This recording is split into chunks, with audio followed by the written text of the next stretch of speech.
شداد اور اس کی جنت کا واقعہ۔ تاریخ بیان کرنے والے اکثر علماء نے حضرت ہود علیہ السلام کے بعد شداد کا بیان کیا ہے۔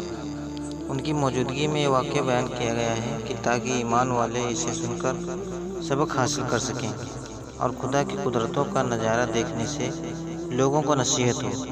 عاد قوم میں شدید اور شداد دو بھائی تھے۔ یہ دولت والے، عزت والے اور بادشاہ تھے۔ شام ملک میں ان کا مقابلہ تھا۔ دن رات حکومت کرنی ہی ان کا کام تھا۔ شدید اور اس کے لوگ اگرچہ شرک کی حالت میں جیتے تھے لیکن وہ بڑا انصاف والا تھا۔ اس کے انصاف سے شیر اور بکری ایک جگہ پانی پیتے تھے۔ کہا جاتا ہے کہ ایک دن اس کی عدالت میں دو آدمی آئے۔ ان دونوں میں عجیب حالات سنائے۔ ایک بولا کہ میں نے اس سے زمین کا ایک ٹکڑا لیا ہے قیمت دے کر اور اس زمین پر اب میرا قبضہ ہے۔ میں نے اس زمین میں خزانہ پایا ہے، میں اس کو دینا چاہتا ہوں اس لیے کہ یہ خزانہ اسی کا ہے۔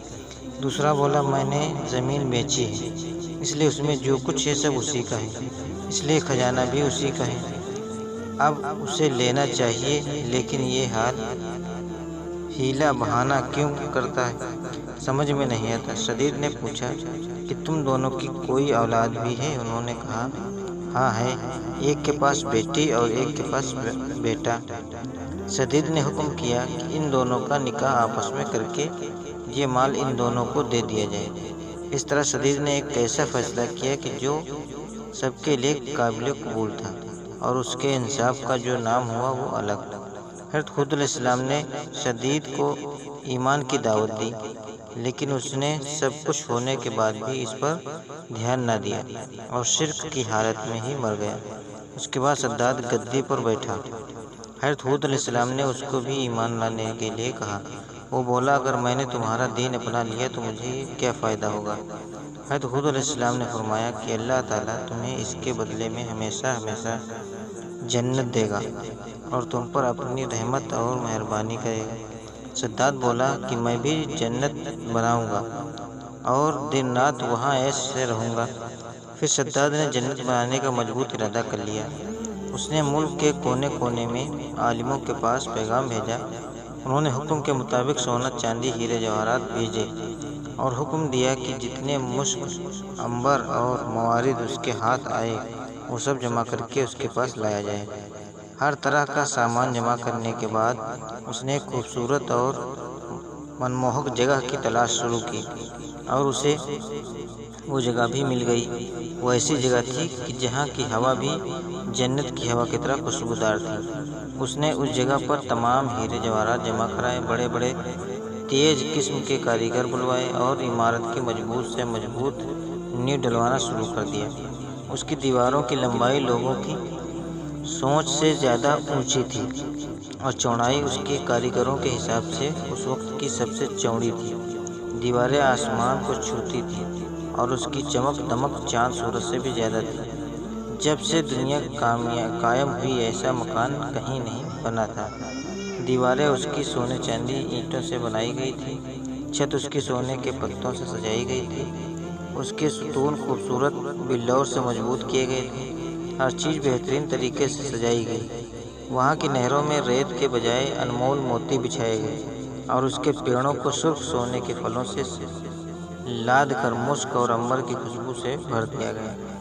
جس وقت ان پیڑوں سے ہوتی ہوئی سوکھی ہوا چلتی تھی تو اس طرف کے رہنے والوں کے دماغ کو خوشبوؤں سے بھر دیتی تھی۔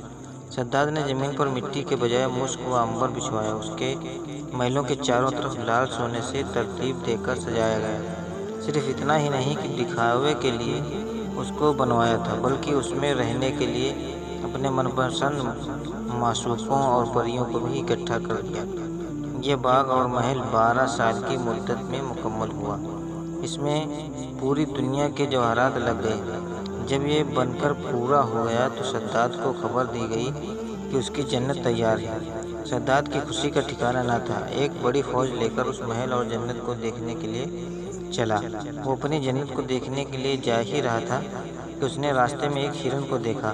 اس کے پاؤں چاندی کے ہیں، سینگ سونے کے ہیں اور آنکھ یاقوت کی ہیں۔ شداد اس ہرن کو دیکھ کر حیران رہ گیا۔ جی للچا اٹھا۔ اس نے سوچا اسے کسی بھی طرح حاصل کروں گا۔ اس نے بنا کچھ سوچے سمجھے اس ہرن کے پیچھے گھوڑا دوڑا دیا۔ ہرن بھاگا اور شداد نے اپنا گھوڑا اس کے پیچھے پیچھے دوڑایا۔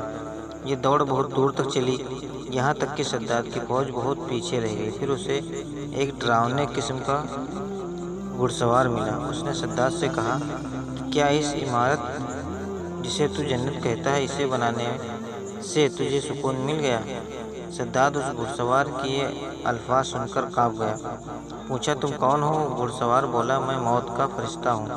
شداد نے بڑی نرمی اور بے چینی سے کہا کہ مجھے اپنی جنت کو 1 منٹ دیکھنے کی مہلت دے دو، پھر تم میری جان نکال لینا۔ موت کے فرشتے نے بولا یہ حکم دنیا کے پیدا کرنے والے کا ہے، اس کے حکم کے بعد مجھے اختیار نہیں کہ میں تمہیں 1 منٹ کا بھی مہلت دے سکوں۔ پھر اسی وقت موت کے فرشتے نے اس کی روح قبض کر لی اور اس کا جسم روح سے خالی ہو گیا۔